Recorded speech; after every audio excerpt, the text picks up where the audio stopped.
जिस तरह से कोविड-19 जम्मू एंड कश्मीर में देश में एंटर किया, उसके बाद एक शुरुआत हुई, कोशिश की गई प्रधानमंत्री नरेंद्र मोदी द्वारा और अलग अलग लेवल पर कि टेली मेडिसिन, टेली कंसल्टेशन को ज़्यादा अडॉप्ट किया जाए लोगों द्वारा, क्योंकि हॉस्पिटल्स पर जो कोविड को लेकर लोड था और एक डर जो बना हुआ था कि कोई भी व्यक्ति एक दूसरे व्यक्ति से संक्रमित हो सकता है, उसके लिए ये एक नया ट्रेंड जो है हमें शुरू करना होगा। हमें अपने लोगों को ये चीज़ को अपनाना होगा, डॉक्टर्स को ये चीज़ अपनानी होगी कि ऑनलाइन कंसल्टेशन ली जाए, ताकि जो लोड हॉस्पिटल्स पर, डॉक्टर्स पर है, वो कम से कम हो, फिजिकल लोड कम से कम हो, और यही कोविड की बचने के लिए काफ़ी ज़्यादा कारगर भी साबित हो सकता है। बट अभी भी देखा जा रहा है कि कई जगहों में, खासकर हम जम्मू की बात करें, तो लोग इतना ज़्यादा इसको ईजिली एक्सेप्ट नहीं कर पा रहे या फिर उनको समझ नहीं आ रही। इन सारी चीज़ों पर बात करेंगे और ये भी बात करेंगे कि किस तरह से डॉक्टर्स पूरी अपना जो है कामकाज कर रहे हैं 24 घंटे, और हमारे लिए कोविड-19 की लड़ाई जो है वो लड़ रहे हैं। हमारे साथ डॉक्टर लाहौरी जी मौजूद हैं। रोहित लाहौरी जी सीनियर डॉक्टर हैं और लगातार काफ़ी समय से लोगों को सर्व कर रहे हैं, जम्मू को सर्व कर रहे हैं। सर, स्वागत है आपका। हेलो डॉक्टर साहब, सबसे पहले यही सवाल रहेगा कि हम लोग हिचकिचा क्यों रहे हैं, कि हिचकिचाहट जो है हमें टेली कंसल्टेशन को लेकर, टेली काउंसलिंग को लेकर, आपको लगता है कि जो कन्वेंशनल जो चीज़ें हैं, कन्वेंशनल जो मेथड है, लोग उस पर ज़्यादा जाना चाहते हैं? ये जो ऑनलाइन एक नई प्रक्रिया जो शुरू हुई है, उस पर लोग कम जो है वो अपना विश्वास जता पा रहे हैं? देखिए रजत जी, ऐसा है कि जो ऑनलाइन कंसल्टेशन का, मुझे लग रहा है कि लोगों को अभी इसका पूरा कॉन्सेप्ट पता नहीं है ऑनलाइन कंसल्टेशन का। तो अगर हम देखा जाए कि ऑनलाइन कंसल्टेशन कोई नया कॉन्सेप्ट नहीं है। आज भी अगर हम देखें कोई साल, 2 साल, 5 साल पहले से, जब से मोबाइल का ज़माना आ चुका है, नेट वीडियो का ज़माना आ चुका है, आज भी कोई इंसान कहीं बीमार होता है तो उसकी फर्स्ट प्रक्रिया जो होती है, रात को इमरजेंसी में वो क्या करता है, पहले अपने डॉक्टर को कंसल्ट करता है फ़ोन पे कि सर मेरे को ये प्रॉब्लम, समस्या हो गई है। तो डॉक्टर साहब भी उसको बताते हैं, या तो वो उसको फर्स्ट एड देते हैं या उसको वो ट्रीटमेंट दे देते हैं। वो देखते हैं प्रॉब्लम कैसी है। अगर उनको लगता है कि नहीं, ये प्रॉब्लम जो है मेरे से हैंडल नहीं हो सकती है, तो वो उनको बोलते हैं कि आप हॉस्पिटल चाहिए। तो इनफैक्ट अगर ये मान के चलें कि टेली कॉन्सेप्ट का जो है, टेली कंसल्टेशन का कॉन्सेप्ट है, ये बहुत पुराना है, ये कोई नया नहीं है टेली कॉन्सेप्ट का। अब क्योंकि हमने इसको एक नए जामे में पहनाया और नए तरीके से हम इसको पेश कर रहे हैं, तो लोगों को थोड़ी सी इसमें हिचकाहट हो रही है। अदरवाइज मैं समझता हूँ कि हर एक फैमिली का अपना एक फैमिली डॉक्टर होता है और वो उस फैमिली डॉक्टर के साथ कन्वीनियंट रहते हैं और बहुत क्लोज रहते हैं, और डॉक्टर को भी पता होता है कि फैमिली में क्या है। तो वो फर्स्ट कंसल्टेशन हमेशा ऑन फोन ही तकरीबन लोग लेते हैं आजकल के ज़माने में। तो ये बहुत कोई नई चीज़ नहीं है। सिर्फ इस चीज़ को है कि लोगों को अभी एक कॉन्सेप्ट का आइडिया नहीं है कि इस कॉन्सेप्ट को हम कितनी अच्छी तरह, कितना पावरफुल टूल है ये आजकल के टाइम में। अगर ये पावरफुल टूल नहीं होता तो आप समझ सकते हैं कि इंडियन काउंसिल ऑफ जो मेडिकल रिसर्चेस हैं और बाकी सब चीज़ें जो हैं, और इनफैक्ट हमारा जो इंडियन मेडिकल काउंसिल है, इंडियन मेडिकल काउंसिल ने इसको अडेप्ट किया। 26 मार्च को इसको अडेप्ट किया गया, और अडेप्ट इसलिए किया गया क्योंकि जो इस समय सर्कमस्टेंसेज हैं, पैंडेमिक के सर्कमस्टेंसेज हैं, ग्लोबल प्रॉब्लम है, लोग जो हैं वो कहीं हिचकिचाहट खुद से कर रहे हैं कि हम हॉस्पिटल में जाएँ, हम डॉक्टर के पास जाएँ, नहीं जाएँ, कहीं बीमारी तो नहीं लग जाए। तो उस चीज़ को इजी करने के लिए टेली कॉन्सेप्ट जो है, tele consultation concept, it's a very wonderful concept. जी डॉक्टर साहब, बट किस तरह से इसे देखा जाए, क्योंकि जिस तरह से आपने कहा कन्वेंशनल जो तरीके हैं वो काफ़ी ज़्यादा लोग जो है एक्सेप्ट करते हैं, या फिर जो उनके फैमिली डॉक्टर्स होते हैं उन्हें लगातार वो बातचीत करते हैं। बट कई चीज़ें हैं जो लोग अभी भी समझते हैं कि जब तक नब्ज़ हमारी चेक नहीं होगी, जब तक स्टेथोस्कोप हमारे पर नहीं लगाया जाएगा, तब तक जो है हमारा इलाज होना संभव नहीं है, और जो डॉक्टर्स हैं वो ऐसे ही शायद की हवा में जो है वो दवाइयाँ दे देंगे। आपको लगता है कि इस चीज़ को लोगों को दिमाग से निकालना हो, और किस तरह से निकालना? रजत जी, ऐसा है, जो टेलीमेडिसिन का कॉन्सेप्ट है उसको डिवाइड किया गया है गवर्नमेंट ऑफ इंडिया के गाइडलाइंस के हिसाब से 5 लोगों में। 5, 1 is patient to doctor concept, जहाँ पे पेशेंट रजिस्टर्ड मेडिकल प्रैक्टिशनर, जिसका नाम रजिस्ट्री में होगा, मेडिकल काउंसिल ऑफ इंडिया की रजिस्ट्री में होगा, वो उसके पास पावर्स हैं टेली कॉन्सेप्ट करने के लिए, टेली कंसल्टेशन करने के लिए। वो जो पेशेंट के साथ कंसल्टेशन करेगा वो एक है। वो आरएमपी डॉक्टर जो है, रजिस्टर्ड मेडिकल प्रैक्टिशनर जो है, वो केयर गिवर के साथ कॉन्सेप्ट करेगा, वो उसके साथ कंसल्टेशन करेगा। सपोज पेशेंट अपने घर में है, पर पेशेंट इस हालात में नहीं है कि हम उसको उसके साथ कंसल्टेशन कर सकें, तो केयर गिवर जो है उसके साथ हम कंसल्टेशन कर सकते हैं। एक हेल्थ वर्कर उस एरिया का, पीएचसी के लेवल का या कहीं पे सब सेंटर लेवल का एक हेल्थ केयर वर्कर है, वो हमसे रब्ता कॉन्टेक्ट कर सकता है, डायरेक्टली कॉन्टैक्ट कर सकता है। वो हमसे पूछ सकता है कि हमारे एरिया में इस पेशेंट को प्रॉब्लम है, हम उसको कैसे करें हैंडल। आप समझ रहे हैं? RMP to RMP, registered medical practitioner आपस में भी कंसल्ट कर सकते हैं एक पेशेंट की प्रॉब्लम को लेके। तो इसमें इसकी जो दायरा है वो इतना बड़ा दायरा है, बोले इसको हमें समझने की ज़रूरत है, इतना बड़ा दायरा है। देखिए कन्वेंशनल प्रॉब्लम जो है, अगर आपको लग रहा है कि वो हम हाथ लगा के उसको नहीं देख पा रहे हैं, ये एक पीएचसी लेवल की बात ले लेते हैं, डॉक्टर साहिबा वहाँ पे होते हैं, उनको प्रॉब्लम समझ नहीं आ रही है, वो पेशेंट को देख सकते हैं, एक हायर सेंटर के डॉक्टर से कंसल्ट कर सकते हैं जी, वहाँ से बैठ के हायर सेंटर के से। अब ये ज़रूरी नहीं है कि हर चीज़ में हम वीडियो का माध्यम लाएँ जी, क्योंकि टेली कंसल्टेशन में उन्होंने अपने बताई हुई हैं कि क्या क्या चीज़ें की जा सकती है टेली कंसल्टेशन में।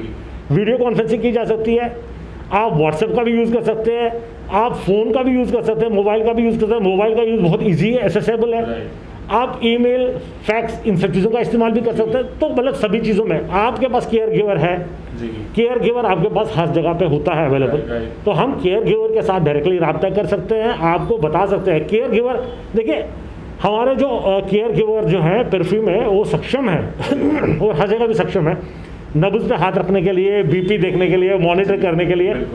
आपने बीपी की मॉनिटरिंग करवाई, पल्स की मॉनिटरिंग की, आपने फ़ोन के थ्रू या वीडियो कॉन्फ्रेंसिंग के थ्रू या ईमेल के थ्रू अपना डाटा भेज दिया, प्लस आपकी पुरानी इन्वेस्टिगेशन आपने सबमिट कर दी। सिर्फ इसमें एक चीज़ की सोचने की बात है, जब मैं एक कॉन्सेप्ट, मैं एक हमारे जो कॉन्सेप्ट है, हमारे टेली कंसल्टेशन कॉन्सेप्ट है, इसमें एक इम्प्लाइड कंसेंट अपने आप आता है, क्योंकि आप जब कंसेंट हमसे, आप जब मेरे से मांग रहे हैं टेली कंसल्टेशन, तो एक कंसेंट हमारे बीच में है, बिल्कुल, कि आप मुझसे मांग रहे हैं कंसल्टेशन, हाँ ये कंसल्ट, ये इसमें कंसेंट मांगने की जरूरत नहीं है, हमें सेपरेट लिखने की जरूरत नहीं, एक कंसेंट ऑलरेडी है, आप चाहे तो उसको अप्लाई भी कर सकते हैं। आपके पास बहुत सारी चीज़ें हैं, आप डाटा पेशेंट का जो है उसको आप स्टोर कर सकते हैं, जितने आपके पास इन्वेस्टिगेशंस आएंगे आपके पास, यू शुड स्टोर दैट। जो आप प्रिस्क्रिप्शन दे रहे हो पेशेंट को, you should always store the copy of it, अपने पास भी एक कॉपी अपने पास होनी चाहिए, पेशेंट को आप एक कॉपी दे रहे हैं, आप बिल्कुल दे सकते हैं। इसके अलावा कुछ चीज़ें और हैं जिनके बारे में हमें सोचने की ज़रूरत है, और वो मतलब गाइडलाइन, एक चीज़ मैं आपको ये बताऊँगा, जो भी डॉक्टर टेली कंसल्टेशन कर रहा है उसको ministry of family welfare, health and family welfare, उसकी गाइडलाइंस जो है टेली कंसल्टेशन की वो पहले पढ़नी चाहिए। ये कोई 48 पेज की गाइडलाइंस है, इसको पढ़ लेना चाहिए, इसको कैसे क्या क्या गाइडलाइंस में आती है, क्योंकि कौन कौन से ड्रग्स हैं जिन ड्रग्स को हम दे सकते हैं। एक ड्रग तो हो गया, मतलब किसी को सर दर्द है तो मैं टाइप ओ ड्रग किसी को प्रिस्क्राइब कर सकता हूँ, मुझे पता है टाइप ओ ड्रग जो है ये हैम्पर नहीं करेगा, पेट दर्द में भी, सर दर्द में भी कोई प्रॉब्लम है। टाइप ए ड्रग वो ड्रग है जहाँ पे मैं आपके साथ कंसल्टेशन, फर्स्ट विजुअल कंसल्टेशन कर रहा हूँ, बिल्कुल जी, मैं पेशेंट को वीडियो के माध्यम से पहचान रहा हूँ, उसकी एज को एसरटेन कर रहा हूँ, उसका वेट अपनी नज़र से परख रहा हूँ क्या हो रहा जी, तो टाइप ए ड्रग देंगे आप। जब पेशेंट फॉलोअप के लिए आएगा तो टाइप का ए ड्रग जो चल ही रहा है आपके पास, उसके बाद आप ड्रग बी ऐड करना चाहे तो टाइप बी ड्रग ऐड कर सकते हैं, आप समझ रहे हैं। और कौन से ड्रग्स नहीं प्रिस्क्राइब करने हैं वो है schedule x drugs. Schedule x drugs में से नारकोटिक्स ड्रग्स आते हैं, साइकोट्रॉपिक ड्रग्स आते हैं, जिनके लिए सख्त मनाही है टेली कंसल्टेशन में भी, क्योंकि इसमें पेशेंट में एब्यूज़ होने का खतरा है या बाकी प्रॉब्लम्स हैं, एडेप्टेशन की हमें आइडिया नहीं होता है कि कितना पेशेंट एडेप्ट करेगा इन सब चीज़ों। तो आपको इन गाइडलाइंस को थॉरोली पढ़ लेना है, और गाइडलाइंस के पढ़ने के बाद आप इनको अप्लाई कर सकते हैं। बहुत इजी है, ग्लोबली एक्लेम्ड है, और ग्लोबली एक्लेम्ड आज का नहीं है सर, 10 साल 15 साल से एक्लेम्ड है। Only thing is people have to understand. और ये जो चीज़ है, जैसे आप बता रहे हैं सारी चीज़ें, मेट्रो सिटीज़ में ये ज़्यादा इजीली असेसेबल हो पाती हैं, लोग ज़्यादा कर पाते हैं, बट जम्मू कश्मीर जैसे इतना जो अलग अलग इलाके, जैसे पुंछ रजौरी हो गया या डोडा किश्तवाड़ हो गया, वहाँ लोग अभी भी इतने पढ़े लिखे नहीं हैं, या डॉक्टर्स भी उन्हें खुद ही कहते हैं कि आप जो है, जो फिजिकली जब तक हमसे नहीं मिलेंगे हम आपको दवाई नहीं दे पाएंगे। तो दोनों लेवल पर अवेयरनेस की, देखिए रजत जी, बिल्कुल अवेयरनेस की दोनों लेवल पर। आजकल हमको भी ये समझना है कि हम कितना बर्डन ले सकते हैं अपने ऊपर। आपको पता है इस समय, ये मैं सिर्फ जम्मू कश्मीर की बात कर रहा हूँ, ग्लोबली जो है डॉक्टर्स और बर्डन है, इंडिया में ऑलरेडी और बर्डन है ये। हमको समझना चाहिए खुद को भी कि हमारा टेली कंसल्टेशन करने से एक तो लोड हमारा कम होता है, दूसरा ये होता है हम जो कंटीजियस डिजीज़ है उसको अपने रूम से बाहर रखते हैं। सिर्फ ये कंटीजियस डॉक्टर के लिए नहीं है जी, ये कंटीजियस है पेशेंट के लिए भी। अगर मैं ही कल इन्फेक्टेड हो जाऊं और मैं ही पेशेंट को इन्फेक्ट कर दूं दूसरे को, उसको भी देखना पड़ेगा। दो वो चीज़ें तो देखनी पड़ेंगी। दूसरी चीज़ ये है, जैसे आपने बताया अभी पुंछ के लिए, तो मैं आपको एक आपकी इन्फॉर्मेशन आपके माध्यम से एक चीज़ बता दूँ। गवर्नमेंट ऑफ इंडिया ने अभी ये इनफैक्ट जम्मू में भी लॉन्च हुआ, एक टेलीमेडिसिन के लिए एक स्टार्ट किया है, पोर्टल स्टार्ट किया है, संजीवनी करके। संजीवनी आपने सुना होगा। संजीवनी में डॉक्टर्स को इनकॉर्पोरेट किया जा रहा है, उसमें ओपीडी सर्विसेज प्रोवाइड की जा रही है, रजिस्टर करना होता है, प्रॉपरली पोर्टल करना होता है। ये गवर्नमेंट ऑफ इंडिया की तरफ से भी पहल है। पर अगर आप मुझे ये पूछेंगे कि भाई इस सर हम इसके अलावा क्या कर सकते हैं अदर देन दिस, तो मुझे लगता है कि आपके जेब में फ़ोन जो है वो सबसे ईजीएस्ट माध्यम है डॉक्टर से कनेक्ट करने के लिए। जैसे आपने बताया पुंछ में बहुत सारे प्लेटफॉर्म्स बन चुके हैं जो ई पोर्टल्स हैं, जिनके माध्यम से जो बहुत कम लोड लेते हैं इंटरनेट का।